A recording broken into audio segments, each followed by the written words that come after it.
Hello there. Recording in Oh, progress. wasn't expecting that. Hello there. This is Lark Daniel from EE542. We're doing Lab 5, and my partner is Hi, I'm Vipassana Khandare.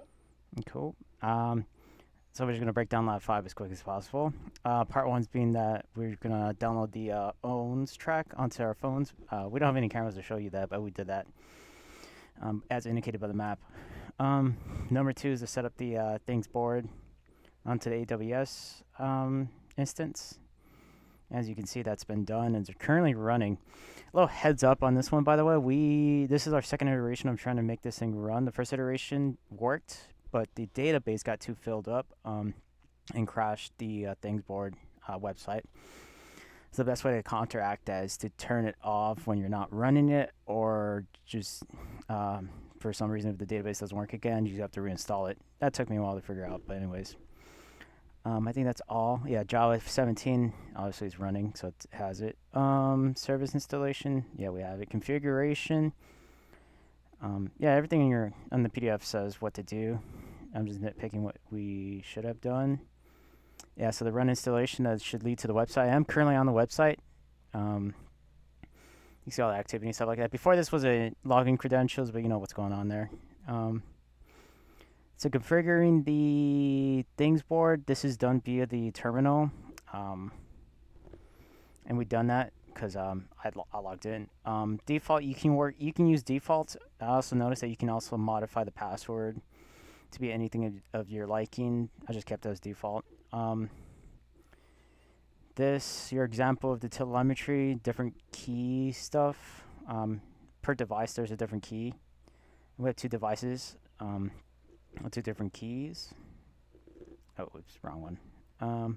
But yeah. The tracking on the app, yeah. So we have it working on HTTP. There's an issue with the Postman situation. So like the way the JSON files are sent is via Postman, and for some odd reason, we can't modify the methodology so it can constantly post on a daily second. You sort of have to force it to send a emergency message, like a somewhat of a not like a get. Well, it would be a get command, but for example, right now, you may see that my phone is inactive, my phone being the hood. And if I were to force a message and refresh the page, you can see it go active. And I'm going to do that right now just to prove a case. I don't even force the case. I just have to send my location. So if I hit the send location on my app right now, and I refresh, like I said, it should go active. Yeah, and see, it goes active, and it gives you the latest like latency and whatnot. Once again, in the PDF, it does say there's a way to modify the ohms track methodology for the Postman. I don't see it at all. It could be a iOS situation. I'm on an Apple, so I can't really alleviate any of that issue. But anyways,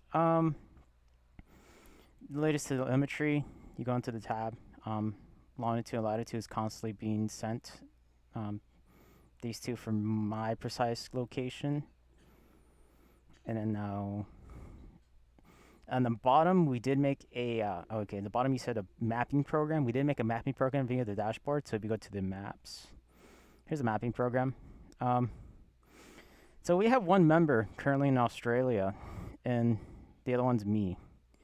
And as you can tell, I can zoom in, you know where I live, there it is.